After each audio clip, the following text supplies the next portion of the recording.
अस्सलाम वालेकुम friends, it's me Firdous Fatima, motivational life by Firdous. Welcome to my YouTube channel. कैसे हैं आप लोग? उम्मीद करती हूँ कि खैरियत से होंगे और मेरी दुबई वाली वीडियोस देखकर बहुत खुश हो रहे होंगे, मुझे अप्रिशिएट कर रहे होंगे। बहुत सारे कमेंट्स, बहुत सारे रिकमेंडेशन, बहुत सारे डीएम मैं रिसीव कर रही हूँ। सबका रिप्लाई नहीं दे सकती, अभी थोड़ी सी बिजी हूँ। तो ऑब्वियसली बात है कि आपको पता है कि परदेश है, यहाँ पर रूटीन थोड़ा सा इस तरीके से ही रहता है। तो आज की जो वीडियो है वो थोड़ा सा मैं अपने स्ट्रगल को लेकर, थोड़ा सा मैं अपनी जर्नी को लेकर, थोड़ा सा मैं अपने परदेश की हर्डल्स को लेकर आपसे शेयर करूँगी। तो stay tuned and stay connected. हाँ जी फ्रेंड्स, तो मेरी जो आज की वीडियो है वो परदेश की लाइफ के ऊपर है कि परदेश की लाइफ कैसी होती है। जब आप जाहिर सी बात है अपने मुल्क में होते हो तो सिर्फ इतना सा स्ट्रगल करते हो और आप थक जाते हो क्योंकि वो आपका अपना मुल्क होता है। लेकिन जब आप परदेश की लाइफ में आते हो, जब आप परदेश में आते हो तो आपको इतना नहीं, इतना ज़्यादा स्ट्रगल करना पड़ता है जस्ट बिकॉज कि आप अपने मुल्क को इसलिए छोड़कर आए होते हो क्योंकि आपको यहाँ पर कमाना होता है, आपको फाइनेंशियली सपोर्ट करना होता है और आपको बहुत सारे एम्स है जो पूरे करने होते हैं। जाहिर सी बात है हर कोई अपनी खुशी से नहीं आता है, मजबूरी के तहत ही आता है। तो आज की जो लाइफ है, स्ट्रगल है कि वैसे तो अभी मैं जॉब पर जा रही हूँ, लेकिन मैं जॉब पर कैसे जा रही हूँ, जॉब मुझे कैसा मिला, मैंने किस हद तक स्ट्रगल किया, मेरे साथ क्या क्या हुआ, वो मैं आप लोग को इस वीडियो में शेयर करूँगी। तो स्टे कनेक्टेड। एंड परदेश में क्या क्या मुश्किलात आती है एज अ लेडी में, मुझे क्या क्या मुश्किलात आई, ये मैंने अपनी मम्मी को नहीं बताया है। अगर मैं बताती तो वो रो पड़ती। तो अगर मेरी माँ मेरा ये वाला व्लॉग देखेगी तो वो पक्का रो पड़ेगी क्योंकि मैंने अपनी मम्मा को नहीं बताया था। क्योंकि मेरी अम्मी थोड़ी सी छोटे दिल की और मैं खुद भी एक माँ हूँ, अपने बच्चों को छोड़कर आई हूँ। जब मैं अपने बच्चों के लिए इतना सोचती हूँ, जब 7 या 8 साल के हैं, तो यार मैं तो मतलब 28 साल की हूँ, 29 साल की हूँ, तो मेरी माँ मेरे लिए कितना प्यार करती होगी और कितना सोचती होगी। तो भाई अपनी अम्मा को मैंने नहीं बताया है, मैं तुम लोग को शेयर कर रही हूँ और तुम लोग के साथ मेरी अम्मा भी देख लेंगी और उसके आंसू टपक जाएंगे। लेकिन अब मैं वो लेवल पार कर चुकी, इसलिए मैं बता सकती हूँ। लेकिन जिस वक्त मैं वो लेवल में थी, जिस वक्त मैं स्ट्रगल में थी, तब मेरे साथ क्या क्या हुआ वो मैं आपसे शेयर करती हूँ। तो stay connected and stay tuned.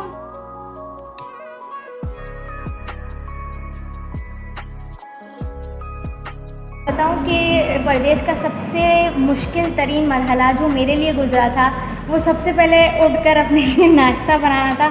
क्योंकि जब मैं अपने घर में पाकिस्तान में थी तो वो मेरा मुल्क था, अपने मुल्क में आप शेर होते हो, शेर नहीं होते हो।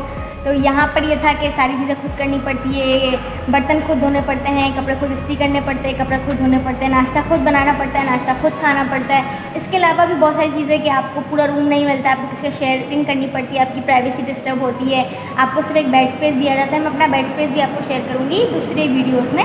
अभी तो सिर्फ मुझे अपनी हर्डल्स को शो करना है कि जिस जॉब के लिए मैं आई हूँ और जो जॉब मैं कर रही हूँ वो मुझे कैसे हासिल हुई, मैंने क्या स्ट्रगल फेस किया। यार देखो, अगर आपने मेरी पुरानी वीडियोस देखी हो तो आपको अंदाज़ा होगा कि मैंने अपनी मिनिमम से मिनिमम भी 65 to 70 CVयाँ जो थी, कुछ पाकिस्तान से प्रिंट आउट कराई थी, कुछ यहाँ के प्रिंट आउट करवाई थी और यहाँ के दी थी। देखो, ऑनलाइन तो मैंने लोगों को भेजा ही था, ऑनलाइन तो मैंने अप्लाई किया ही था, रेफरेंस के थ्रू भी भेजा था। लेकिन ये जो 65 to 70 CVयाँ थी प्रिंट आउट करा के मैंने उन तक वो कैसे पहुँचाई, तो वो मैं आपको अभी आगे आने वाली वीडियोज़ में शेयर करती हूँ, ठीक है।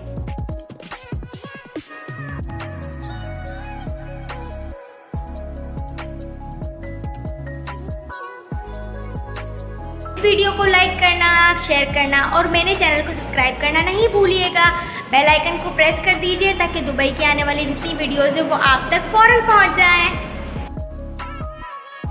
हाँ जी फ्रेंड्स, तो बातें करते करते ऑफिस चलते हैं। मैं आपको आज अपना ऑफिस का नज़ारा दिखाती हूँ और फिर बताऊँगी कि मैंने ये ऑफिस या मैंने ये जॉब कैसे हासिल की। तो साथ साथ चलते रहिएगा, मिस मत कीजिएगा।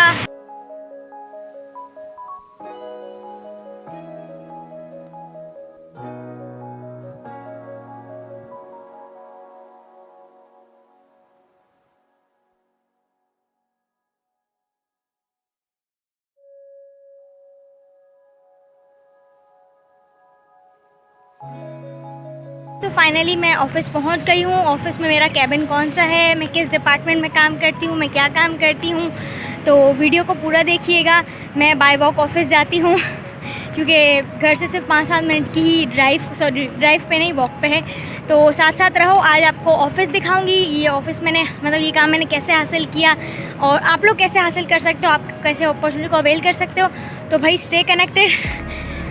चलते चलते थोड़ा सा सांस फूल रहा है तो भाई तुम लोगों को एक एक चीज़ दिखा रही हूँ, इतना ज़्यादा एक्सप्लोर करके दिखा रही हूँ। देखो, कमेंट करो, शेयर करो, सब्सक्राइब करो, मुझे व्यू चाहिए।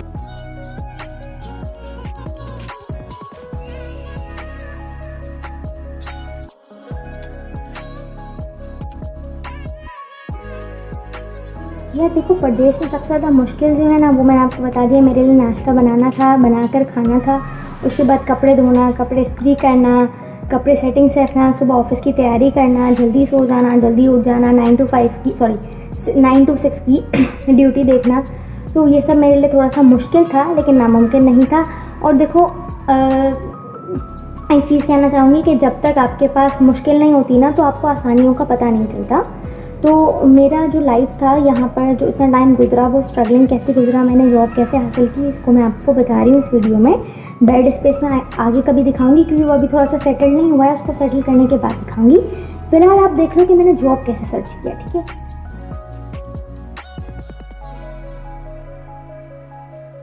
तो सीन कुछ इस तरीके का था कि मैंने जो है वो 65 to 70 सीवियाँ थी। देखो, ऑनलाइन तो मैंने अप्लाई किया हुआ ही था बहुत सारी जगहों पर, क्योंकि दुबई की बहुत सारी जॉब्स की एक वेबसाइट आती है Indeed.com, gulfdubai.com, dubizzle.com, वो तो ऑनलाइन अप्लाई किया हुआ था। अपने रेफरेंसेस को, जिसको मैंने बताया था कि मैं दुबई में आई हूँ, मुझे जॉब की ज़रूरत है, तो उनको भी मैंने सेंड किया था। लेकिन जो मेरी एक्चुअल स्ट्रगल थी वो ये थी कि एक दिन मैंने अपनी CVs की बंडल उठाया। आई थिंक 65 to 70 उसमें थी, ठीक है। एंड पहले तो मैंने नाश्ता किया, ठीक है। देन मैंने अपनी जो जिस एरिया में मैं रहती थी ना, उनके करीब जितनी भी ऑफिसेस की बिल्डिंग थी, मतलब पूरी बिल्डिंग यहाँ पर ऑफिसेस की बनी हुई होती है, तो वो पहले मैंने रिसर्च की। आई थिंक मैंने 5 से 7 बिल्डिंग्स को रिसर्च किया जो मेरे एरिया में थी, जिसको मैं बाय वॉक जाकर CV दे सकती थी। तो मिसाल के तौर पे अगर एक बिल्डिंग 7th फ्लोर की है और हर फ्लोर पे 5 रूम्स है, तो वो 5 की 5 ऑफिस होते। तो मैं हर बिल्डिंग में जाती थी, हर फ्लोर पे जाती थी, हर ऑफिस पे जाती थी और पूछती थी, is there any vacancy, and if they said yes, so I drop my CV, and if they say no, तो मैं तब भी अपनी CV ड्रॉप करती थी और मैं कहती थी कि आपको कभी भी ज़रूरत हो तो आप मुझे बताइएगा, भले अभी वैकेंसी नहीं। तो इस तरीके से 65 to 70 CVयाँ मैंने लोगों में बांटी, अपनी ऑफिस में बांटी। मतलब सोचो, अगर एक बिल्डिंग है और उसकी 7th फ्लोर है और 7th फ्लोर पे हर फ्लोर पे 5 बिल्डिंग है, तो आप इसको कुल मल्टीप्लाई कर लो कि मैंने कितनी जगह जाकर CVयाँ अपनी बांटी होगी। और मज़ीद मैंने और प्रिंट आउट्स लगाई थी, जो मुझे बाद में मतलब पता चला कि यार कम पड़ी है, तो मैंने और मज़ीद कर दी। जिस दिन CVयाँ बांटने निकली ना, उस दिन मैं सुबह कुछ 9 बजे नाश्ता करके गई थी। एंड हर बिल्डिंग में पूछती ऑफिस को पूछती आई थिंक कि मैं शाम में 4 बजे वापस आई हूँ, जिसमें मैंने दोपहर का खाना नहीं खाया था। अम्मी को नहीं बताया था, वरना वो थोड़ा सा नाराज़ हो जाती या फिर दिल पे ले लेती कि यार मेरी बच्ची भूखी घूम रही है। तो यार स्ट्रगल तो करना पड़ता है, और मैं जिस नीयत से आई थी और उसी नीयत से आई थी कि मुझे मेरे मतलब का काम चाहिए। देखो, ऐसा नहीं है कि दुबई में काम नहीं है, लेकिन दुबई में अपने मतलब का काम ढूंढना थोड़ा सा हैक्टिक है। देखो, यहाँ पर लेबर वर्क, यहाँ पे मैन पावर की बहुत ज़रूरत है, क्योंकि मैं जिस कंपनी में काम करती हूँ वो भी बेसिकली लेबर्स को हायर करता है। तो अपने मतलब का, अपनी फील्ड का, अपने पैशन का काम ढूंढना ये थोड़ा सा मुश्किल होता है। इसके लिए आपको दबा के मेहनत करनी पड़ती है। और मुझे एक चीज़ पहले से कंफर्म थी कि मेरे पास जो है वो सिर्फ 1 मंथ का टाइम है। 1 मंथ के बाद मेरे पास 1 दिरहम भी नहीं होगा कि मैं किसी से बोरो कर सकूं या किसी से मांग सकूं, क्योंकि ये मेरे लिए बहुत बड़ा स्पॉन्सरशिप था और मुझे इस अपॉर्चुनिटी को अवेल करना था और अपने आप को साबित करना था कि यार मैं विद इन 1 मंथ अपने लिए कुछ कर सकती हूँ। तो बस मेरी मेहनत जो है वो 15 to 20 डेज़ के अंदर रंग लेकर आ गई, और माशाल्लाह मैं अपनी फील्ड की, अपनी पैशन की, अपनी मतलब की जॉब में आके लगी। हालांकि यहाँ पर काम बहुत था, मैं चाहती तो 2nd डे से या 3rd डे से मैं काम पे जा सकती थी, बट वो मेरे मतलब का काम नहीं था। और जब वो आपके मतलब का काम नहीं होता तो आप उसको उतनी अच्छी तरीके से कर नहीं पाते। और मैं अपने मतलब का काम चाह रही थी। और ज़बरदस्त सी बात यह है कि मुझे मेरे ऑफिस में हिजाब का भी कोई इशू नहीं है, तो मैं अपनी मर्ज़ी से जैसा चाहूँ वैसा हिजाब भी कर सकती हूँ। मैं 1 2 3 ये 4, अभी तो मैं आपको उंगली की हालत दिखाती हूँ, ये 5, ये खाली आप उंगली को देखिए छोटी वाली कैसी हो गई है, ठीक है। ये सारे ज़ख्म जो ना मेरे स्ट्रगल की निशानी है कि मैंने यहाँ पर किस हद तक स्ट्रगल किया। ये देखो इसके अंदर की तो हालत, सॉरी कैमरा ब्लर हो गया। अब आप देखिए इसकी खाली हालत देखो। ये जो ना ये मेरे स्ट्रगल की निशानियाँ हैं कि मैंने दुबई में किस हद तक स्ट्रगल किया है। इस पे इतने ज़्यादा नहीं है, ये एक होगा और आई डोंट थिंक सो कि दूसरा है, but this is the real struggle in Dubai.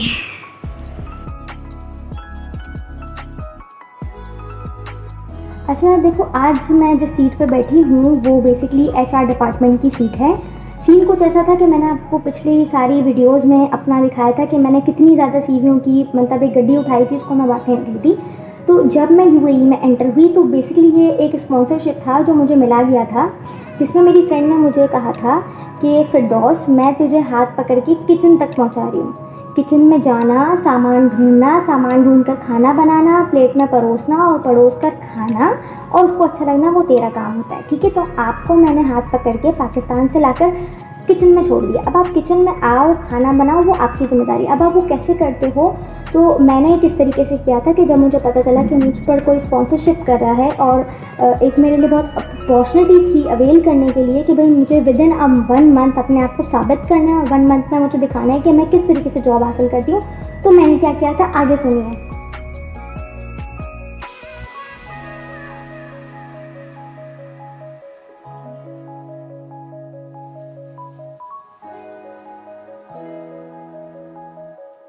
तो मेरी ऑफ़िस को मैंने किस तरीके से सर्च किया, मैंने किस तरीके से सीवी दी। बेसिकली मेरा वॉक इन इंटरव्यू था। मैं आई, मैंने अपनी सीवी ड्रॉप की, मैंने अपना वॉक इन इंटरव्यू दिया। उन्होंने मुझे नेक्स्ट टाइम फ़ोन किया। मैंने कहा यार ये तो मेरे घर के बहुत करीब है, इसको पहले ही अवेल करना चाहिए। बहुत सारी जॉब थी, जब मैंने 65 अगर सीवियाँ दी थी तो मुझे बहुत सारी जॉब के इंटरव्यूज़ के कॉल आए थे, बट ये मेरे घर से बहुत ज़्यादा करीब था।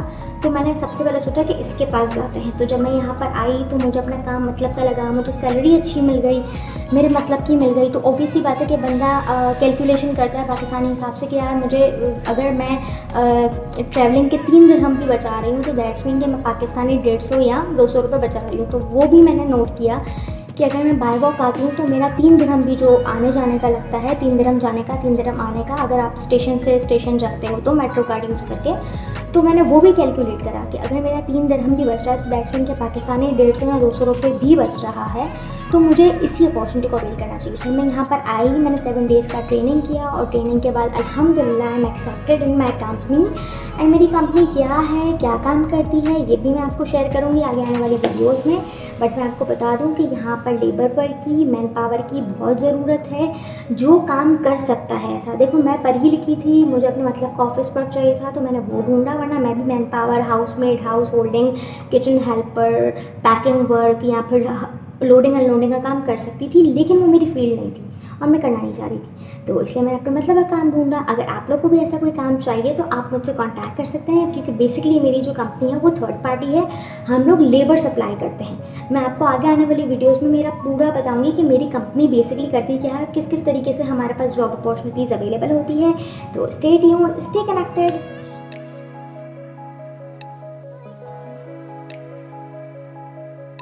यार देखो, तुम लोग से एक बात शेयर करूँ, परदेश में आकर ना मुझे ये पता चला है, मतलब परदेश में आकर मैंने क्या सीखा है मैं तुम लोग को ये बताती हूँ। देखो परदेश में सबसे बड़ी बात है कि वो परदेश है, वो आपका मुल्क नहीं है। आप अपने मुल्क में शेर नहीं होते हो, आप अपने मुल्क में सब चीज़ कर सकते हो।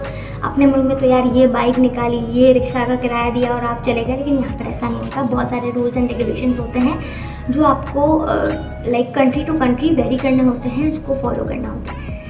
लेकिन जब मैं यहाँ स्टार्टिंग में आई ना तो खैर ये बात मैंने अपनी मम्मी को नहीं बताई, जब वो सुनेंगी तो थोड़ा सा हर्ट होंगी।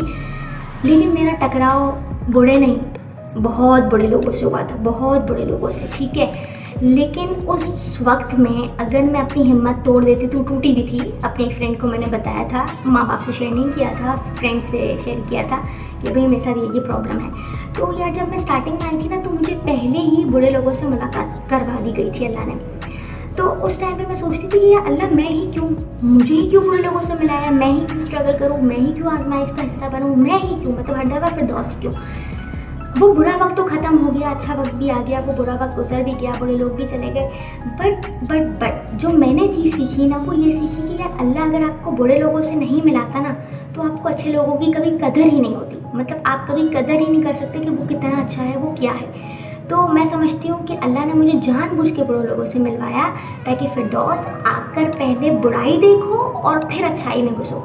तो अगर मैं बुरे लोगों से मेरा पाला नहीं पड़ता या बुरे लोगों से मेरा इंटरेक्शन नहीं होता तो मैं अच्छे लोगों को समझ ही नहीं पाती। और अच्छाई का फ़र्क तभी पता चलता है जब आप बुरे लोगों से मिल चुके हो।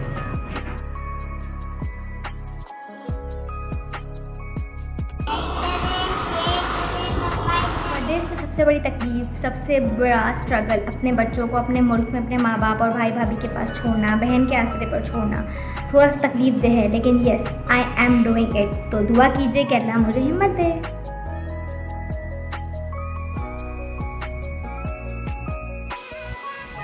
हाँ जी फ्रेंड्स, तो मैंने आपको अपनी स्ट्रगलिंग लाइफ का छोटा सा हिस्सा बताया, बुराई कम और अच्छाई थोड़ी सी ज़्यादा बताई, क्योंकि मैं मोटिवेट करना चाहती थी, वरना स्ट्रगल तो मैंने बहुत ज़्यादा किया, लेकिन बताया थोड़ा सा कम है। आपने मेरे पैर की हालत देख ली, आपने ये देख लिया कि मैंने किस तरीके से 65 to 70 सीवीज़ जा कर दी, और जिस तरीके से मुझे मतलब काम, ये मर्जी का काम चाहिए था वो मिल गया। मैंने आपको अपनी ऑफिस की थोड़ी सी झलक भी दिखा दी, काम कैसे करती हूँ वो भी दिखा दिया। तो और अच्छी अच्छी वीडियोज़ देखने के लिए स्टे कनेक्टेड।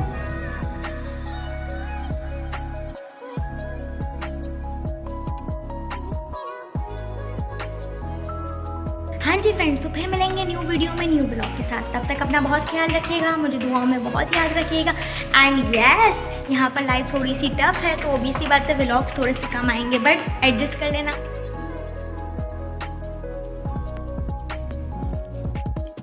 Bye bye.